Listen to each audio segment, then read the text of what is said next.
qodobkii tobnaad janteena aan ku shaqaynaynay kaas oo ahaa ogolaanshaha qorshaha istiraatiijiyadeed ee 2019-2024 ee golaha wakiilada dowladda Puntland shalay waa idin qaybiyay. waxaan rajaynayaa inaad waqti u heshaan oo aad soo akhrideen insha Allah kariim. waxaan rabaa inaan qodobkaa guda kulno hawlwadeenadana aan ku soo wareejiyo si ay qodobkaa inoogu sharaxaan insha Allah kariim, kadibna aynu go'aan aynu uga qaadano insha Allah kariim. waan mahadsantihiin. isagoo ka duulaya golaha wakiilada dowladda Puntland waajibaadkiisa ku cad dastuurka iyo xoraasaadka golaha, waxaa laga maarmaan ah inuu helo qorshe istiraatiijiyadeed oo ku cad goluhu howlaha uu qabanayo muddaxileedkiisa 2019-2024. haddaba iyadoo taas laga duulayo, waxaa gudoomiyihii hore golaha wakiilada dowladda Puntland Mudane Cabdixakiin Maxamed Axmed oo u saaray guddi dib u eegis ku sameeya istiraatiijiyadii baarlamaankii afraad ee 2024-2018, iyagoo ku biiriyay aragtida cusub iyo qiimeynta ay ku sameeyeen duruufaha iyo waxyaabaha xilliga la qaadan karo, iyagoo gacan ka helay hay'adda UNDP iyo khuburo ay hay'addu u saartay. waxay guddigu ay ku sameeyeen dib u eegis. mudanayaal istiraatiijiyada cusub ee baarlamaanka shanaad ee xilligan idin hortaala waxay ku gudaysan tahay muddaxileedka golaha wakiilada dowladda Puntland 2019-2024, waxayna diiradda saaraysaa arrimaha soo socda: dhamaystirka iyo dib u eegista dastuurka Soomaaliya. mudanayaal, sidaad la socotaan, Jamhuuriyadda Federaalka Soomaaliya waxay ku guda jirtaa hanaanka dhamaystirka dastuurka Soomaaliya. Puntland waxay leedahay door aad u muhiim ah inay hubiyaan isla markaana isla jaanqaadaan dastuurka federaalka iyo dastuurka dowladda Puntland, dowladaha xubnaha ka ah dowladda Federaalka Soomaaliya, iyagoo awoodooda isugu geynaya xoojinta sarreynta sharciga iyo dhamaystirka dimuqraadiyiinta dastuurka. xarifka dhisidda hay-adaha dowladda. inay hay-adaha dowladdu ay noqdaan kuwo yeesha xoog isla markaana lafdhabar u noqda gaarsiinta adeega dadweynaha.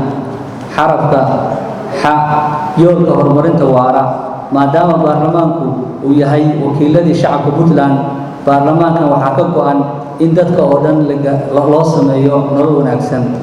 xarafka horumarinta dhalinyarada. dhalinyaradu waa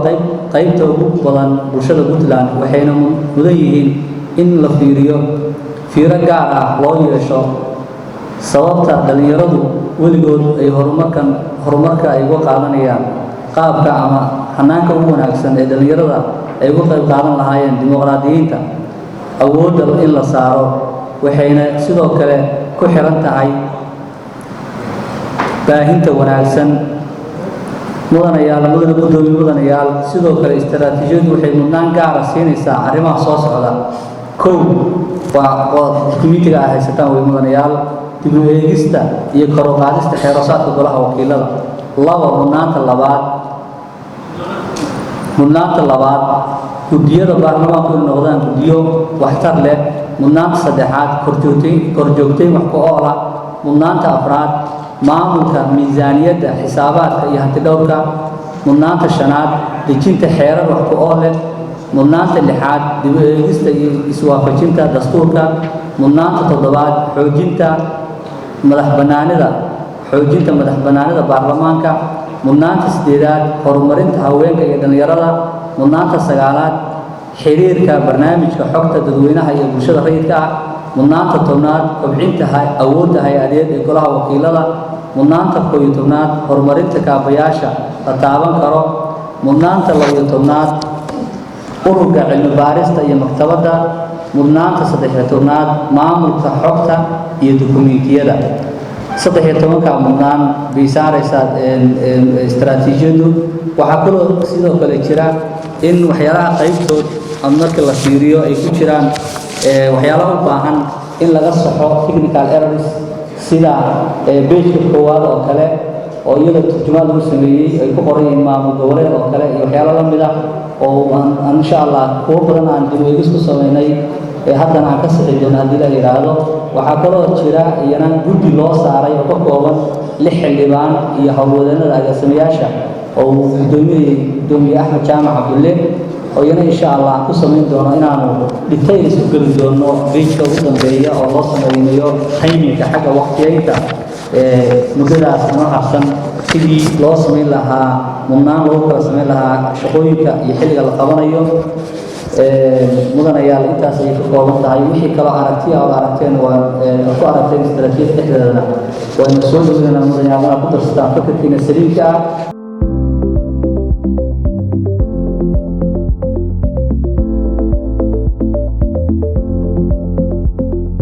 waa saa u sheegteen oo fikrad ku biirin weeye ma aha hadda qodob laga dooday ma aha laakiin qoraalka un keliya anigu waxaan ku biirin lahaa bogga afraad oo ka hadlaya awoodda marka la qeexayo wuxuu qorayaa sida tan unuga ugu saamaynta badan xagga go'aan qaadashadu waa guddiga joogtada ah kaas oo ka kooban gudoomiyaha gudoomiye ku-xigeenka gudoomiyeyaasha guddiyada kaas oo xilliyada aanu baarlamaanku fadhiyin golaha kaga wakiil ah go'aan gaarista go'aanadaas waxay rasmi noqdaan marka baarlamaanku dib u fadhiisto sidaa daraaddeed anigu waxaa oran lahaa guddiga joogtada ahi waxay sii wadaan howlaha inta baarlamaanku meesha laga leeyahay xagga go'aan qaadashada waxa ugu saamayn badan cidda ugu saamayn badan ma aha guddiga joogtada ah waa baarlamaanka oo dhan weeye laakiin waxay sii wadaan howlaha halka halaga dhigo ayaan anigu oran lahaa asalaamu calaykum waraxmatullahi wabarakaatu qodobka xildhibaankii horeeye akhriyey waa ku sigin garaynaya waxaana soo jeedinayaa dee kolley xeroosaadka iyo wixii awooday siinayaan iyo inuu ku ekaado guddiga joogtada ahi waa soo jeedinayaa waxaan kaloo soo jeedinayaa waxaa ka buuxa istaraatiijiyadda kow sharci dejin in sharciga laga saaro oo xeerkeenu ku ekaano sidaynu horay aynu isugu raacnay wax badan baa lagu soo celiyey waxaa la yidhi sharcigu waa kan ilaahay laakiin waxna waa xeerar in xeer dejinta laga dhigo tan kaloo aan ku darayaa waxay tahay dimuqraadiyadda horta waxaa ka horeysa in urur la sameeyo oo xisbiya la sameeyo kadib markaasaa loo gudbi karaa dimuqraadiyad halkaana ay ku qoran tahay lagu qoray qodobada dimuqraadiyadda anigu waxaan qabaa inaynu idhaahno socodsiinta ururada in laga dhigo ururada xisbiyada in laga dhigo lagu bedelo dimuqraadiyadda laga daayo haddaan u guda galo meelihii aan isdhahayay markaas waa soo akhrisayo talo yar baa ku biirin kadhaa istiraatiijiyadda golaha markood waxaan siin garaynayaa xildhibaan axmed ahayd in siiqada qoraalka meeshii laga soxo unuga ugu saamaynta badan xagga go'aan qaadashada in ayada waxa weeye nasaxo midda labaad ayaanle waa siin garaynaya xildhibaan ayaanle oo sharciga meesha in waxa weeye xeerka ayadana lagu bedelo midda saddexaad waxa weeye arrimaha diiradda la saarayo qodobka shanaad waxaa qoran 4 qodob baa qoran oo dee in si guud diiradda loo saarayo marka waxaan dhihi lahaa qodob kale aan ku dari lahayo nidaamka asxaabta badan in qodob kale laga dhigo oo asna inaan diiradda saarayno qodobadaa ka mid noqoto habkii nidaamka asxaabta doorashooyinka iyo nidaamka asxaabta badan in goluhu waxa weeye maadaama guddiga doorashooyinka la ansixiyey oo ay muhiim tahay in aan ka fikirno in asxaabta badan doorashooyinka loo gudbo golayaasha deegaanka iyo heer xildhibaan Puntland level marka qodobkaas waxaan dhihi lahaa in ay muhiim tahay tala ahaantayda in lagu daro nidaamka asxaabta badan in qorshayaasha diiradda la saarayo lagu daro aad iyo aad baa mahadsantihiin waxaan sigi garaynayaa horta sharci dejintaas dhowr meelood bay ku qoran tahay fara badan in laga saaro fursadaha sidoo kale waxaa ka jira dhanka wanaajinta iyo wada shaqaynta iyo iskaashiga lala leeyahay laamaha fulinta oo ay ka mid yihiin madaxweynaha iyo madaxweyne ku-xigeenka iyo golaha wasiirada ururada bulshada iyo noocaas marka madaxweynaha iyo madaxweyne ku-xigeenka maadaama fulinta ay ku jiraan isagana halkaa in lagu daro Jamhuuriyadda Federaalka Soomaaliya waxay ku guda jirtaa hannaanka dhammaystirka dastuureed dastuurkeeda iyadoo ay ka mid yihiin dowlad goboleedyada asal ahaan asaasay federaalka door nooceeya baarlamaanka puntland ku leeyahay arrintan waa arrin isweydiin leh qayb baynu ka nahay xaq baynu leenahay inaynu qayb ka qaadano waa loo baahan yahay laakiinse xataa talooyinkii sharci iyo nidaamkii wada shaqayneed iyo wixii oo dhan sidee su-aal baa soo baxaysa qaabkee baynu uga qayb qaadananaa hadda dee kala goolaanshaan jira waxaweyaan wuu inagu jidoobayaa oo wax alla waxa soo baxa ama xeer ha noqoto ama dastuur la sameynaya ha noqoto kulli waa nagu jidoobaya haddana waxaa moodaa hanaan uun ilka daawasho ah oo aan muuqan inaynu ku leenahay marka waxaan rabaa istaraatiijiyaddanu habdhaqankeennii 11 bilood ee soo dhaafay maxay ka bedelaysaa sidee baynu uga qayb galan waa mahadsantihiin waxaana taageersanay siday u yiraahdeen khaasatan waxaan siin kareynayaa mudane axmed jaamac diiriye qodobkii ahaa guddiga joogtada oo baarlamaanka inay ahayd golaha sida macnaha u dhigay iyo arrinta sharciga qodobka lagu bedelay oo xeerka ama dastuurka labadaba waa siin kareynayaa sida loo dhigay siiqada iyo mudanayaashiga horeeyana dhammaan waa taageersanahay aad buu qoraalku u fiican yahay dabcan hawl badan oo laga soo shaqeeyo wey yegleel waynu garanaynaa waa wax la hadal la yegleelay waxyaabahaas oo dhan ayaa u baahnaa in aad iyo aad loo soo lafaguro baarlamaanka haddaynu ka hadlaynaa yegleel ma aha waa baarlamaan 21 sano jiray halkaas in erey ku habboon la raadiyo baa anigu soo jeedinayaa yareey kaloo la mida waxaa kaloo meesha ka maqan mas-uuliyadihii iyo muddayntii taan u leeyahay inuu xilligii baarlamaanka la horkeenayay uma ekana sababahaasaa ka mid ah kolley wuxuu u baahan yahay waa istaraatiijiyadu waa u baahan yahay baarlamaanku laakiin inuu eerla yahay baa moodaa oo heer hadda lasoo hordhigo golaha wakiilada aanu gaadhin shaqo badani ka dhiman tahay aad iyo aad baad u mahadsantihiin taladaasaan ku biirin lahaa anigu asalaamu calaykum waraxmatullahi wabarakaatu marka koowaad waxaan ku raacsanahay xildhibaanadii iga horreeyey qodobadii ay ka hadleen oo sida sharciga waa sakin garaynayaa in halkaa sharciga xeer laga dhigay sharciga ilaahay baa subxaana wa tacaala baa ah waxyaalaha kaloo irarka oo ku jirjirana waa laga sixi karaa oo taa hadda maaragtay cali ka hadlayey arrintan axmed uu ka hadlay iyadu waa muhiim in ay wax maaragtay wax badan la xadido waxaan kaloo ku xoojinayaa marka oo taladeedu ay tahay istaraatiijiyad marka la leeyahay waa wax la rabo in wax lagu gaadho waxaa la rabo in wax lagu gaarana wuxuu u baahan yahay in la waqtiyeeyo isla mar ahaantaasna ay leeyihiin cid maaragtay ka shaqaysa oo sida aan filayo dee kolley maamulka iyo guddoonka golaha wakiilada iyo saas oo kale waxaan rabnaa marka in hadda 4 sano ay jiraan waqtiyo xadidan oo sida kalfadhiga dambe oo kale oo waxyaalihii la dejistay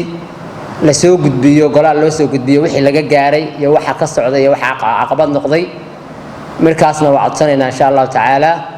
waana ku faraxsanahay waan uga mahadcelinayaa raggii soo dejiyay iyo kuwii kala shaqeeyay iyo ragga kale ku hawlan annagana insha Allah tacaala aan qayb ka noqono oo istaraatiijiyadaas aan la fulino guddoonka iyo xubnaha la shaqeynayaba inaan istaraatiijiyadaas maaragtay aan kala shaqeyno waan idinku soo dhaweynaynaa waana mahadsantihiin wassalaamu calaykum waraxmatullahi wabarakaatu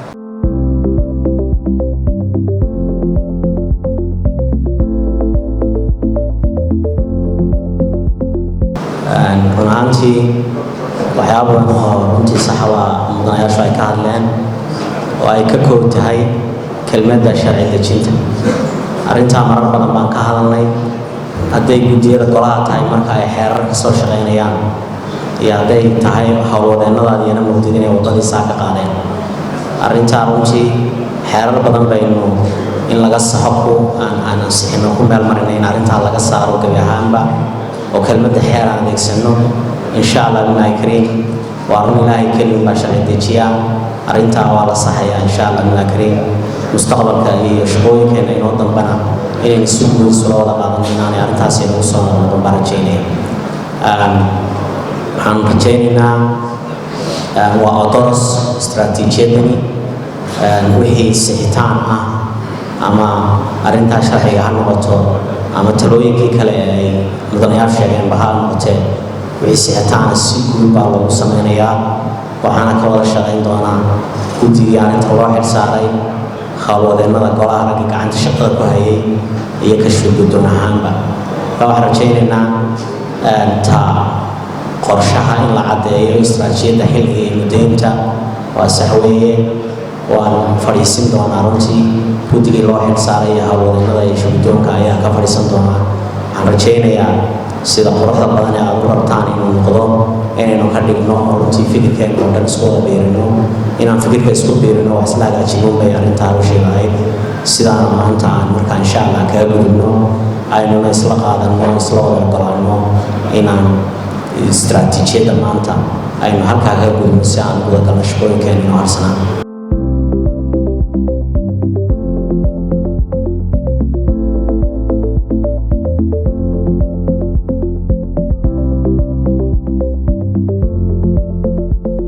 labiyo soddon mudana waa ogol